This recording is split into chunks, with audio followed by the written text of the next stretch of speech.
warahmatullahi wabarakatuh. Perkenalkan, saya Gilda Media. Di sini saya akan mempresentasikan hasil diskusi kelompok 16 yang berjudul Manajemen Konflik dalam Organisasi. Hasil diskusi ini disusun oleh saya Gilda Media dan rekan saya Cindy Aisa Putri. Ini langsung saya ke inti materi. Definisi konflik. Menurut beberapa para ahli, menurut Diana, tahun 1994, konflik sebagai akibat situasi di mana keinginan atau kehendak yang berbeda atau berlawanan antara satu dengan yang lain, sehingga salah satu atau keduanya saling terganggu. Menurut Kliman dan Thomas, tahun 1978, konflik merupakan kondisi terjadinya ketidakcocokan antar nilai atau tujuan-tujuan yang ingin dicapai, baik dari individu maupun dalam hubungannya dengan orang lain. Menurut Wood, Wallace, Zifrens, Kiernan, dan Osborne tahun 1998, konflik adalah suatu situasi di mana dua atau banyak orang yang tidak setuju dalam suatu permasalahan yang menyangkut kepentingan organisasi dan dengan timbulnya perasaan permusuhan satu dengan yang lainnya.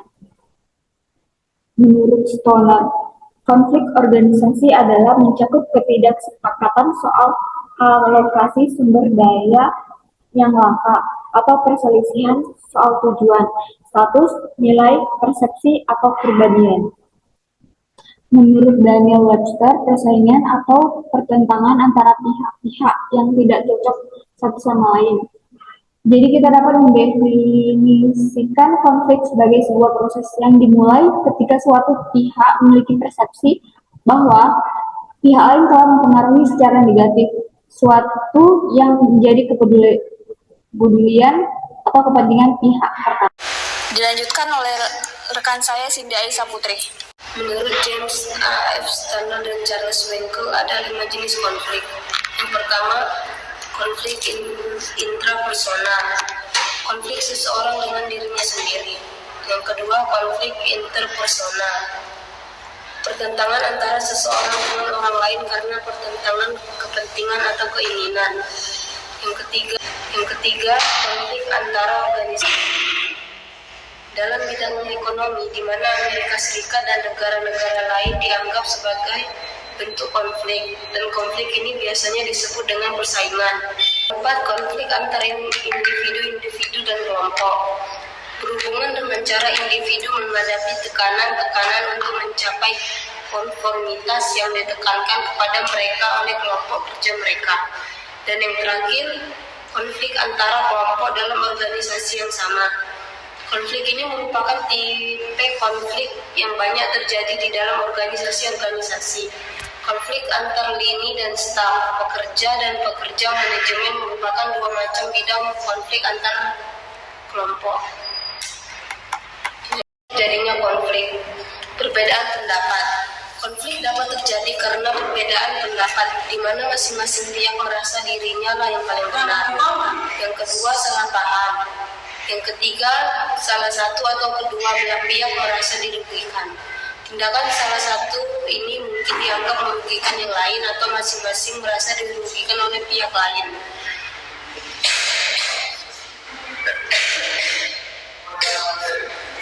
Perasaan yang terlalu sensitif. Perasaan yang terlalu sensitif mungkin adalah wajar, tetapi oleh pihak lain hal ini dianggap berat. Levin dan Andoko, terdapat 5 langkah dalam mengatasi konflik. Yang pertama, pengenalan. Kesenjangan antara keadaan yang ada atau yang teridentifikasi dan bagaimana keadaan yang seharusnya. Yang kedua, diagnosis. Inilah langkah yang terpenting.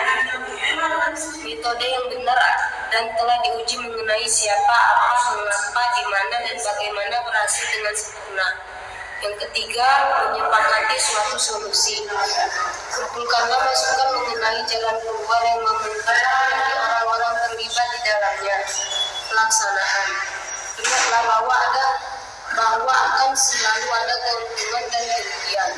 Namun hati-hati, jangan biarkan pertimbangan ini terlalu mempengaruhi pilihan dan arah pada kelompok tertentu. Dan yang terakhir, evaluasi. Penyelesaian itu sendiri dapat melahirkan serangkaian masalah baru. Jika penyelesaiannya tampak tidak berhasil, kembalilah ke langkah-langkah sebelumnya dan cobalah lagi. Pun Negara 2009, para manajer dan karyawan memiliki beberapa strategi dalam menangani dan menyelesaikan konflik. Yang pertama, menghindar. Penghindaran merupakan strategi yang memungkinkan pihak-pihak yang berkonfrontasi untuk menenangkan diri. Yang kedua, mengakomodasi. Memberi kesempatan pada orang lain untuk mengatur strategi pemecahan masalah, khususnya apabila isu tersebut penting bagi orang lain. Yang ketiga, kompetisi. Gunakan metode ini jika Anda percaya bahwa Anda memiliki lebih banyak informasi dan keahlian yang lebih dibanding yang lainnya, atau jika Anda tidak ingin mengkompromikan nilai-nilai Anda. Yang keempat, kompromi atau negosiasi. Masing-masing memberikan dan menawarkan sesuatu pada waktu yang bersamaan, saling memberi dan menerima, serta minimalkan kekurangan semua pihak yang dapat menguntungkan semua pihak. Dan yang terakhir, memecahkan masalah atau kolaborasi. Pemecahan sama-sama menang di mana individu yang terlibat mempunyai tujuan kerja yang sama. Konflik merupakan suatu hal yang umum untuk kita jumpai dalam kehidupan kita. Konflik dapat dipahami sebagai suatu pertentangan yang terjadi antara apa yang diharapkan oleh seseorang terhadap dirinya atau orang lain, atau organisasi dengan kenyataan apa yang diharapkannya. Jenis konflik ada 5, yaitu konflik intrapersonal, konflik interpersonal, konflik antar individu dan kelompok, dan konflik antara kelompok dan organisasi yang sama. Cara untuk menyelesaikan konflik ada 5, yaitu pengenalan, diagnosis, menyepakati suatu solusi, pelaksanaan, dan evaluasi. Itulah hasil diskusi kelompok kami. Lebih kurangnya kami minta maaf.